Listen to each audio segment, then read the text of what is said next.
Good morning students. आज हम economics का सेकंड चैप्टर कंटिन्यू करेंगे, इंडस्ट्रियल डेवलपमेंट ऑफ इंडिया। ये आज का हमारा टॉपिक है। हम पढ़ेंगे इसमें इंडस्ट्रीज़ की डेवलपमेंट के बारे में। प्रीवियस लेक्चर्स में हमने एग्रीकल्चर के बारे में डिस्कस किया था कि what is agriculture, what are the problems of agriculture, what is the significance of agriculture, what are the measures to improve agriculture। तो आज का जो टॉपिक है हमारा एग्रीकल्चर पर नहीं है, इंडस्ट्रीज़ के ऊपर है कि what is the role of industrial development in our economy. Industries का हमारी इकोनमी के ऊपर क्या रोल है, क्या फ़ायदे हैं, क्या इंडस्ट्रीज़ की प्रॉब्लम्स हैं, कैसे उनको दूर किया जा सकता है, क्या गवर्नमेंट स्टेप लेती है। तो आज हम इस सारे टॉपिक को डिस्कस करेंगे। Let us start. Industrial development is considered to be a central hub for the economic development of country. हमें पता है इकोनॉमी की डेवलपमेंट के लिए, कंट्री की डेवलपमेंट के लिए इंडस्ट्रीज़ की डेवलपमेंट बहुत ज़रूरी है। The British rule caused systematically deindustrialization of Indian economy at the time of independence। Independence के टाइम पे ब्रिटिशर्स ने हमारी इंडस्ट्रीज़ को बिल्कुल ख़त्म कर दिया था। जो भी इम्पोर्टेंट इंडस्ट्रीज़ थी उन्होंने बंद करवा दी, क्योंकि सिर्फ वही इंडस्ट्रीज़ वो ओपन करने देते थे जिनकी नीड उन्हें थी। जिन गुड्स की उनको ज़रूरत होती थी वो इंडस्ट्रीज़ को डेवलप कर देते थे, बाकी इंडस्ट्रीज़ को वो ओपन करने नहीं देते थे। India had a weak industrial base. तो ब्रिटिशर्स की वजह से जो हमारा इंडस्ट्रियल बेस था वो बिल्कुल कमज़ोर हो चुका था। पुअर इंफ्रास्ट्रक्चर, मशीनरी बिल्कुल पुअर थी, मतलब नहीं थी सेटिस्फैक्ट्री। स्टेगनेट इकोनॉमी हो चुकी थी, मीन्स स्लो ग्रोथ हो चुकी थी। After independence our planners realize that the goals of growth, employment, equity and modernization can be achieve only through diversified expansion of industry. तो इंडिपेंडेंस के बाद जो हमारे प्लानर्स थे, मतलब जो प्लानिंग करते हैं, उन्होंने ये देखा कि अगर हमने अपनी इकोनॉमी की डेवलपमेंट करनी है, ग्रोथ करनी है, एम्प्लॉयमेंट को बढ़ाना है, तो किससे पॉसिबल होगा? अगर हमारी इंडस्ट्रीज ग्रोथ करेगी तो ही ये सारी हम अपने ऑब्जेक्टिव्स, बाकी ऑब्जेक्टिव्स अचीव कर सकेंगे। Okay, according to planning commission, जो प्लानिंग कमीशन है उसने ये बताया industrial development plays a crucial role. Crucial means important role play करती है in our development strategy, particularly with regard to objectives of structure diversification, modernization and self reliance. अगर हमने self reliance country बनानी है, मॉडर्नाइजेशन को increase करना है, structure को डाइवर्सिफाई मीन्स इंक्रीज़ करना है, तो हमें हमारी इंडस्ट्रीज़ की ग्रोथ करनी पड़ेगी। की नोट रीड करते हैं। At the time of independence only that industry existed which was required by British. तो मैंने पहले ही बताया इंडिपेंडेंस के टाइम सिर्फ वही इंडस्ट्रीज़ रह चुकी थी जिनकी ज़रूरत ब्रिटिशर्स को थी। New strategy had to evolve and this task was taken immediately after independence.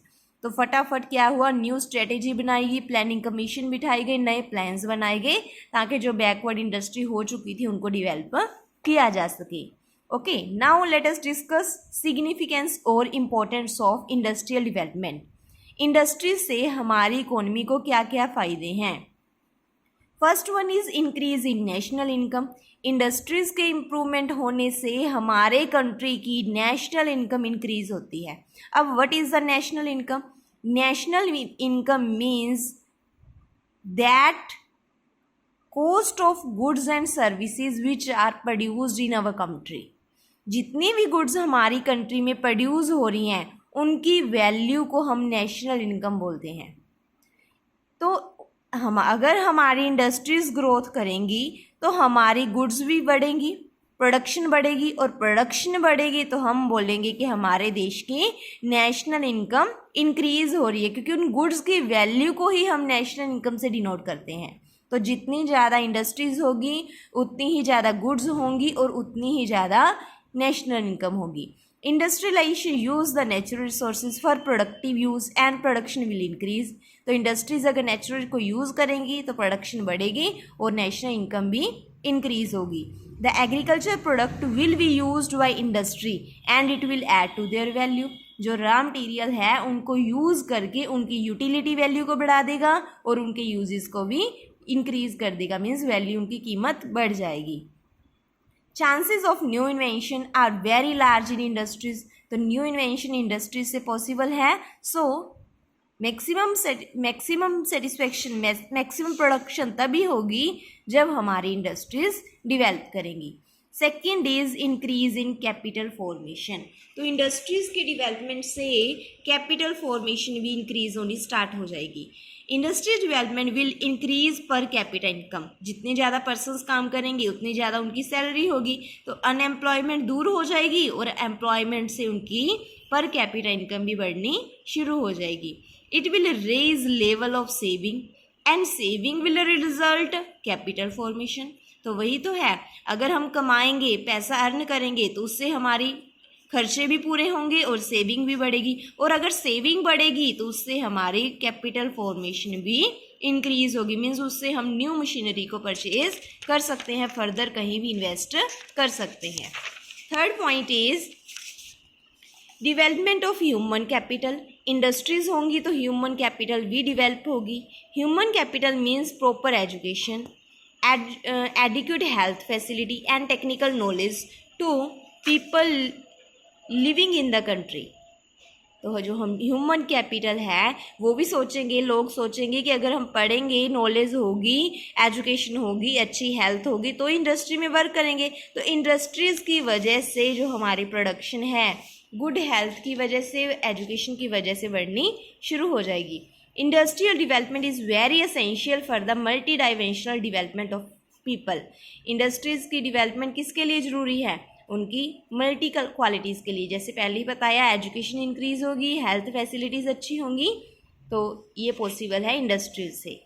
Fourth point is increase in agriculture development, अगर इंडस्ट्रीज ज़्यादा होंगी तो एग्रीकल्चर भी डेवलप करेगी, क्योंकि जो हमें एग्रीकल्चर से रॉ मटेरियल मिलता है उनको हम रॉ मटेरियल को फिनिश्ड गुड्स में कन्वर्ट करके बेच सकते हैं, सेल कर सकते हैं, तो उससे हमारे ज़्यादा एग्रीकल्चर को भी फ़ायदा होगा। Industrial development will increase agriculture development, the various machines, tractor, combine, threshers are manufacturing in industry, अब जो हमारी खेतीबाड़ी है उसमें बहुत सारी मशीनरी का यूज़ होता है, वो मशीनरी बनती कहाँ है, फैक्ट्रीज़ में, तो फैक्ट्रीज होंगी तो एग्रीकल्चर भी डेवलप करनी शुरू हो जाएगी। Fifth is contribution to national defence, defence मतलब युद्ध, युद्ध में किसकी ज़रूरत होती है, हथियार की, तो वो हथियार हमें कहाँ से बनते हैं, इंडस्ट्री से, तो हम बोल सकते हैं नेशनल डिफेंस के लिए भी कंट्रीब्यूशन कहाँ से होती है, इंडस्ट्री से। इंक्रीज इन एम्प्लॉयमेंट, अब एम्प्लॉयमेंट भी बढ़ेगी, क्योंकि जितनी ज़्यादा इंडस्ट्रीज़ होगी उतने ही ज़्यादा वहाँ पे वर्कर्स काम कर पाएंगे और उनकी नौकरियाँ बढ़ेंगी, मींस एम्प्लॉयमेंट इंक्रीज हो जाएगी। Seventh is economic stability, stability means स्थिरता, अगर हम लॉस में जा रहे हैं तो वो इंक्रीज होने शुरू हो जाएंगे, प्रॉफिट होने लग जाएंगे। With industrial growth, industries will not be depend on nature, अगर इंडस्ट्रीज़ अच्छी होंगी तो इंडस्ट्रीज़ से ज़्यादा मशीनरी प्रोवाइड होगी और वो जो हम पहले नेचर पे डिपेंड थे वो ख़त्म हो जाएगा। They will contribute to national income continue, national income बढ़ेगी, स्टेबिलिटी बढ़ेगी, ग्रोथ बढ़ेगी, लॉस ख़त्म होने शुरू हो जाएंगे। Next 8th point is improvement in standard of living, अगर इंडस्ट्रीज होंगी तो नई नई गुड्स प्रोड्यूस होंगी, तो गुड्स प्रोड्यूस होंगी तो हमारा रहन सहन, लिविंग स्टैंडर्ड भी इंक्रीज हो जाएगा। जैसे इंडस्ट्रीज में टीवी, फ्रिज बनते हैं, व्हीकल्स बनते हैं, टेलीफोन्स बनते हैं, तो हमें अच्छी अच्छी क्वालिटीज़ की गुड्स मिलेंगी और हम बोलेंगे कि हमारा स्टैंडर्ड ऑफ लिविंग हाई हुआ, तो वो किसकी वजह से हुआ, with the industries. Okay, 9th point is self sufficiency, self sufficiency का मतलब हमें डिपेंड नहीं रहना पड़ेगा अदर कंट्रीज़ पे, अगर हमारे देश में इंडस्ट्रीज अच्छी होंगी तो हम दूसरों से मंगवाने की ज़रूरत नहीं पड़ेगी, हमारी कंट्री क्या बन जाएगी, self sufficient, self reliant nation बन जाएगी। 10th is balanced economy, balance हो जाएगा, जो हम डिपेंड रहते हैं मॉनसून पे जो कि अनसर्टेन है, कभी बारिश होती है कभी नहीं, वो भी सिस्टम ख़त्म हो जाएगा। ओके, तो रजे दीज आर दी सिग्निफिकेंस और important points of industries. Now what are the problems of industrial development, कौन कौन सी प्रॉब्लम्स हमारी इंडस्ट्रीज़ को फेस करनी पड़ रही है। First one is problem of capital, पैसे की कमी है। जितनी इंडस्ट्रीज़ को मनी की ज़रूरत होती है उतना पैसा वो नहीं ले पाते, बैंक्स इतना प्रोवाइड नहीं करता उनके पास, या फिर खुद की कैपिटल ज़्यादा नहीं है। People in India are poor, गरीब है हमारे इंडिया के जो मतलब इंडस्ट्रीज़ ओपन करना चाहते हैं उनके पास उतना फंड अवेलेबल नहीं होता, उनकी सेविंग कैपेसिटी भी कम है, इसलिए वो फैक्ट्रीज़ पे ज़्यादा पैसा इन्वेस्ट नहीं कर पाते। Next is lack of economic infrastructure. हमारे इंडिया में इंफ्रास्ट्रक्चर की भी बहुत बड़ी प्रॉब्लम है। रोड्स की फैसिलिटीज़ अच्छी नहीं है, रेलवे फैसिलिटीज़ अच्छी नहीं है, वाटरवेज अच्छा नहीं है, तो जिनकी वजह से हमारी इंडस्ट्रीज़ को बहुत प्रॉब्लम्स फेस करनी पड़ती है। जो फिनिश्ड गुड्स हैं वो हम इजीली एक जगह से दूसरी जगह पहुंचा नहीं सकते। प्रॉब्लम्स ऑफ रॉ मटीरियल की प्रॉब्लम है, क्योंकि एग्रीकल्चर में बहुत ज़्यादा प्रॉब्लम्स हैं, तो एग्रीकल्चर में प्रॉब्लम होने की वजह से रॉ मटीरियल इंडस्ट्रीज़ को अच्छा नहीं मिल पाता, गुड क्वालिटी की प्रोडक्शन रॉ मटीरियल नहीं मिलता। Problem of under utilization of production capacity, under utilization, जितनी कैपेसिटी होनी चाहिए उतनी प्रोडक्शन नहीं हो पाती। When an industrial unit produce less then installed capacity, it is known as underutilization. Due to utilization falls, production cost increase and employment increase. जितनी production होनी चाहिए, फॉर एग्जांपल हमने सोचा 10,000 यूनिट्स की प्रोडक्शन करना, पर एक्चुअल में हुई 8,000, तो प्रोडक्शन कम होगी तो हमारे खर्चे बढ़ जाएंगे, क्योंकि हमने प्रॉफिट अर्न करना था बट इतनी प्रोडक्शन नहीं हुई तो प्रॉफिट भी अच्छे अर्न नहीं कर पाए, और एम्प्लॉयमेंट क्या हो जाएगी, कम हो जाएगी। Less efficiency of public sector units, जो गवर्नमेंट यूनिट्स हैं उनकी एफिशिएंसी कम है। Public sector units are those industrial units which are owned, managed and controlled by central and state government. तो हमें पता ही है पब्लिक यूनिट कौन सी होती है, जिनको गवर्नमेंट कंट्रोल करती है। These units are mostly inefficient, यहाँ पे इतना फोकस नहीं दिया जा पाता क्योंकि गवर्नमेंट के पास इतना टाइम नहीं है, पावर शॉर्टेज है, वर्कर्स नहीं है, पॉलिटिकल इंटरफेरेंस की वजह से, तो ये यूनिट्स क्या हैं, वीक यूनिट्स हैं। Problem of regional imbalance, regional imbalance बहुत ज़्यादा है location wise. Regional imbalance means industries not distributed evenly in all state, किसी स्टेट में तो बहुत ज़्यादा इंडस्ट्रीज़ हैं, किसी में बिल्कुल भी नहीं है, तो वो भी प्रॉब्लम इंडस्ट्रीज़ को फेस करनी पड़ती है। ओके, तो स्टूडेंट्स आपने इसके कोई भी 7 पॉइंट्स लर्न करने हैं, problems of industrial development. Now next topic is suggestions और मेजर्स, कि जो कमियां हैं उनको हम कैसे दूर कर सकते हैं। तो वही है रजे, प्रॉपर रॉ मटीरियल प्रोवाइड करना चाहिए, एक्सपेंशन ऑफ इंफ्रास्ट्रक्चर की जो प्रॉब्लम्स है वो हमें दूर करनी चाहिए, गवर्नमेंट को चाहिए। डेवलपमेंट ऑफ एग्रो इंडस्ट्रीज़, जो एग्रो इंडस्ट्रीज़ हैं मीन्स जो कॉटन बेस हैं, शुगर बेस हैं, उनको ज़्यादा से ज़्यादा एस्टेब्लिश करना चाहिए। Development of export oriented industries, उन इंडस्ट्रीज़ को ओपन करना चाहिए जिनमें ज़्यादा एक्सपोर्ट किया जाता है, जो इंडस्ट्रीज़ ज़्यादा एक्सपोर्ट कर सकते हैं। इंक्रीज़ इन फॉरेन कैपिटल, हमें फॉरेन कैपिटल को प्रमोट करना चाहिए। Increase in public sector, government को ज़्यादा से ज़्यादा इंटरफेयर करके उनको कंट्रोल करना चाहिए ताकि इनकी एफिशिएंसी इंक्रीज़ हो सके। इंपोर्ट ऑफ लेटेस्ट टेक्नोलॉजी, हमें फॉरेन कंट्री से लेटेस्ट टेक्नोलॉजी, लेटेस्ट मशीनरी को मंगवा के फिर प्रोडक्शन करनी चाहिए। तो students these are the suggestions कि कैसे हम इंडस्ट्रीज़ की प्रॉब्लम को दूर कर सकते हैं। Next is steps follow by government. अब गवर्नमेंट क्या स्टेप लेती है, गवर्नमेंट के द्वारा क्या क्या किया जाता है। गवर्नमेंट ने क्या किया, the setting up of new industries, the following measures were taken for the development of industries. कौन कौन से लिए गए, पहले setting up of new industries, government ने नई नई इंडस्ट्रीज ओपन की, जो मीन्स रीजनल एरिया था, रूरल एरिया था, वहाँ पे ज़्यादा इंडस्ट्रीज को ओपन किया।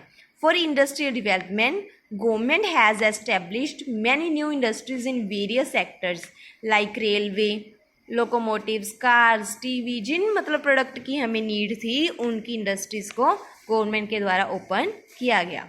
Setting up of financial institution, financial institution means जो पैसा प्रोवाइड करते हैं क्रेडिट पे, उधार पे, तो जैसे कि बैंक, तो बैंक्स ज़्यादा से ज़्यादा ओपन किए रूरल एरियाज़ में ताकि जो भी पर्सन इंडस्ट्री ओपन करना चाहता है उसको पहले क्रेडिट पे पैसा इजीली मिल सके।